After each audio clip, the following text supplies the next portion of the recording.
विकास में अग्रसर सरकार, जनगण मन के हुए सपने अब साकार। अब हम जैसे युवाओं को टेंशन लेने की कोई जरूरत नहीं है, क्योंकि उत्तराखंड सरकार के मुख्यमंत्री स्वरोजगार योजना के जरिए हम युवाओं को रोजगार से जोड़ा जा रहा है। अलग अलग विभागों में चलाई जा रही अन्य रोजगार योजनाओं का लाभ देने के लिए अब एक ही जगह पर कैंप लगाकर सारी औपचारिकताएं पूरी की जा रही है। इसके साथ ही नैनो उद्यम जैसे सिलाई, बुनाई, फल सब्जी विक्रेता, ऐसे लोगों को भी सरकार वित्तीय अनुदान दे रही है।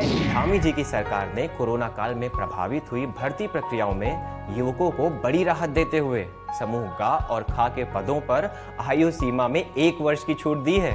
और यही नहीं, मार्च 2022 तक होने वाली भर्ती परीक्षाओं में लिया जाने वाला शुल्क भी धामी जी ने अब माफ कर दिया है। वीर चंद्र सिंह गढ़वाली पर्यटन स्वरोजगार योजना के तहत दी जाने वाली सब्सिडी को बढ़ाया जा रहा है। अब स्टार्टअप के लिए भी सरकार युवाओं को सहूलियत दे रही है। श्रीनगर, हल्द्वानी और देहरादून के मेडिकल कॉलेजों में 501 पदों को सृजित किया गया है और इसी के साथ ही राजकीय नर्सिंग कॉलेज बाजपुर में 70 पदों की स्वीकृति दे दी गई है। उत्तराखंड में लगभग 22 से 24,000 रिक्त पदों और बैकलॉग के साथ ही समस्त रिक्त पदों पर भर्ती प्रक्रिया शुरू हो चुकी है। अब मिलेगा हमें रोजगार का अधिकार। युवाओं के संग है हम, उत्तराखंड है हम।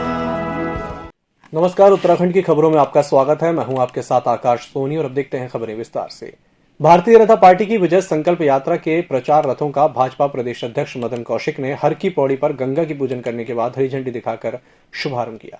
भाजपा के इस रथ को 18 दिसंबर को भाजपा के राष्ट्रीय अध्यक्ष जेपी नड्डा, मुख्यमंत्री पुष्कर सिंह धामी और प्रदेश अध्यक्ष मदन कौशिक द्वारा झंडी दिखाकर रवाना किया जाएगा। रथ के शुभारंभ के बाद चुनावी माहौल बनाने के लिए शहर में रोड शो निकाले जाने की पूरी तैयारी कर ली गई है। की झंडी दिखाकर यात्रा का प्रारंभ करें और सीधे हम लोग रथ पर जाएंगे। जो व्यवस्था वाले लोग हैं, भारत माता की, भारत माता की। पूर्व मुख्यमंत्री आदरणीय निशंक जी, पूर्व मंत्री आदरणीय अजय टंडन। उत्तराखंड में मौसम के करवट लेने के साथ ही कड़ाके की ठंड शुरू हो गई है। बद्रीनाथ, केदारनाथ समेत अन्य चोटियों में हिमपात हो रहा है और मैदानों में सर्द हवाएं दशवारियां बढ़ा रही हैं। मसूरी में तापमान -1 डिग्री पर पहुंच गया है। मौसम विभाग ने प्रदेश में अगले 3 दिन शीतलहर चलने की आशंका जताई है। इसको लेकर येलो अलर्ट भी जारी किया गया है। बच्चों और बुजुर्गों के प्रति विशेष सतर्कता बरतने की सलाह दी गई है। शीतलहर चल रही है 2 दिन से, बहुत दिक्कत पड़ रही है ठंड में।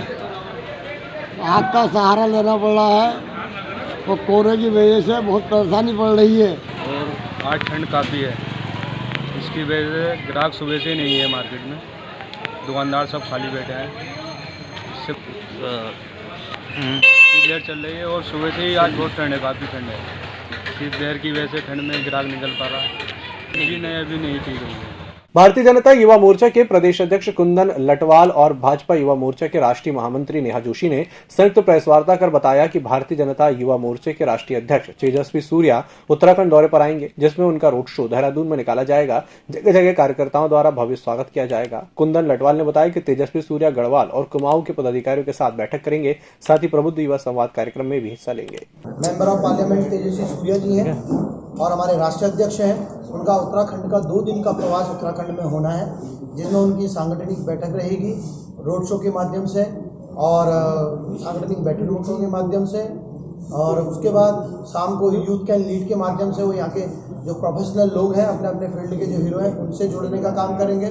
दूसरे दिन टपकेश्वर महादेव दर्शन के साथ 2000 से ज़्यादा युवक युवतियों के साथ युवा संवाद के माध्यम से जुड़ेंगे और उसके बाद डोईवाला में 2000 नए मतदाताओं को जोड़ने का काम हमारे युवा राष्ट्रीय अध्यक्ष जी के द्वारा, युवा सांसद के द्वारा 2 दिन के अपने इस प्रवास में रहेगा।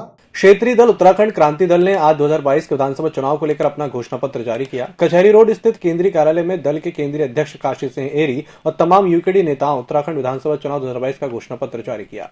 हमने घोषणा पत्र में एक पार्ट में तो हमने जो सिचुएशन है उत्तराखंड की 21 साल बाद भी, चाहे वो शिक्षा क्षेत्र की, स्वास्थ्य क्षेत्र की हो, विकास की हो, तमाम सारी चीज़ें हैं, उसको रखा है। उसके बाद हमको क्या करना है, हमारा रोड मैप क्या होगा, हमारी सोच क्या है और सरकार में हम सत्ता में आते हैं तो हम क्या करेंगे, इसको हमने फिर संक्षेप में दिया है।